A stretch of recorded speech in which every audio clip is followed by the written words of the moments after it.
Hello everyone, this is Lecture 6, Strategic Planning. Since I'm staying at a small hotel for my dissertation survey, I cannot make my voice louder, so I'd be happy if you could understand my situation. As I announced, I've decided to integrate Lecture 6 with Lecture 7. This means that these two lectures will be shorter than other lectures.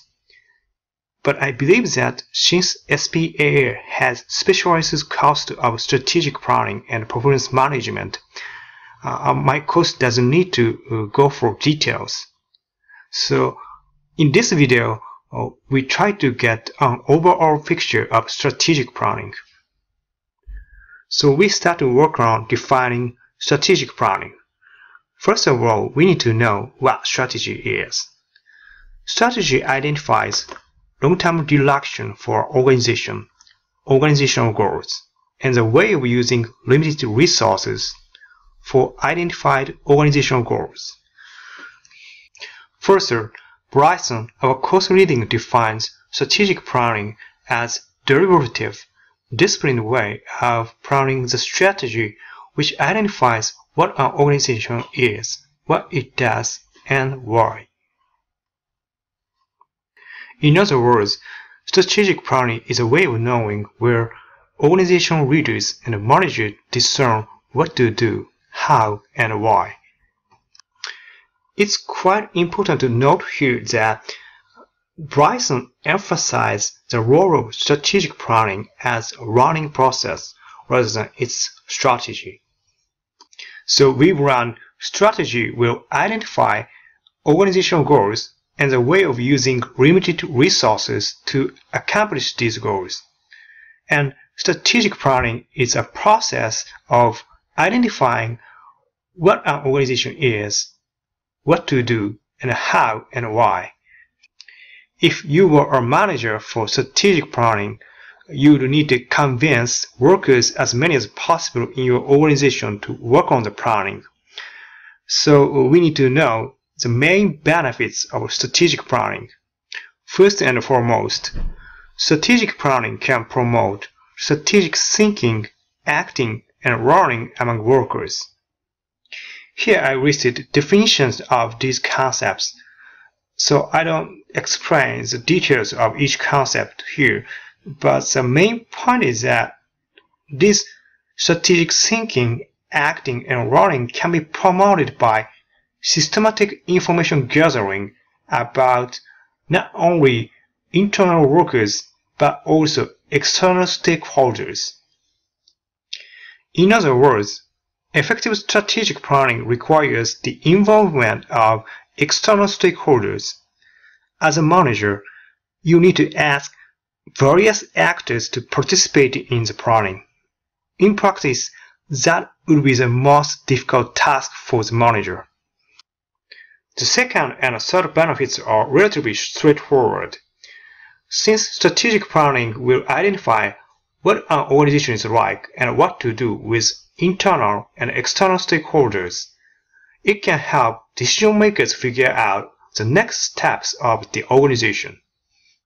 Moreover, not only decision makers, but also managers and field workers can understand the major issues of their organization and respond wisely to internal and external demands identified by the strategic planning. The fourth benefit, organizational legitimacy, was suggested by our Dean, Mark Hauser. In strategic planning, organizational goals and tasks will be identified by external stakeholders. This means that public officials can feel more responsible and confident about their task to achieve their organizational goals. This point will become more important under the recent increase of criticism against public officials. The fifth benefit is a little bit ambitious. Since strategic planning tries to involve outside stakeholders as many as possible, it can help public organizations develop an effective network. And further, it may affect their society in a good way. Finally, through planning a strategy of organization, the organization can develop a sense of unity among participants. Specifically, a worker will review his or her role and responsibility with others, including their colleagues and outside stakeholders. Also, it can help workers develop effective teamwork with their colleagues and network with outside stakeholders.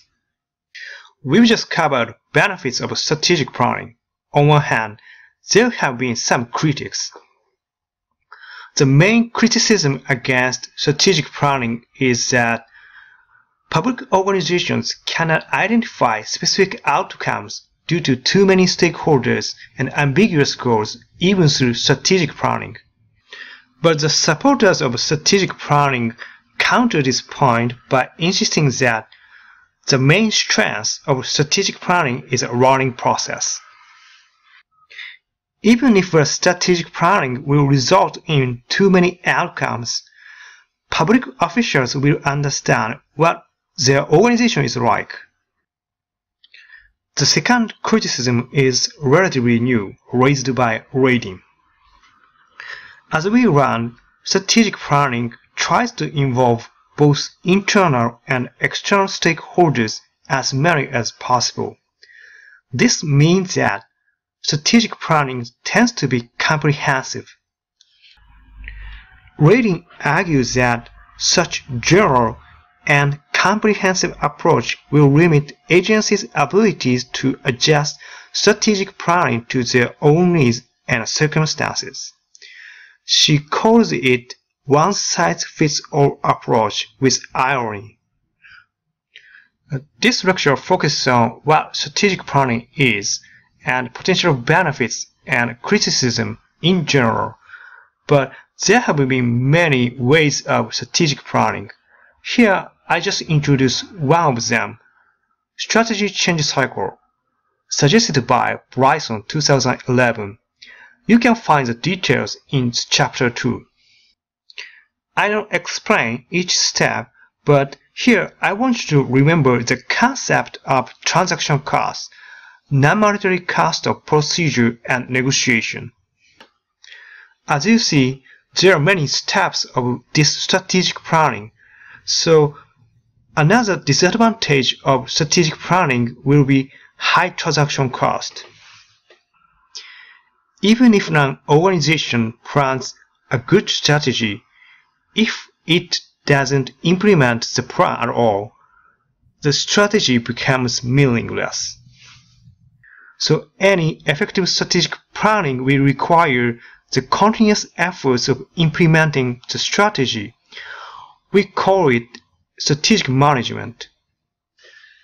Effective strategic management will involve shaping, implementing, and managing an agency's strategy on an ongoing basis.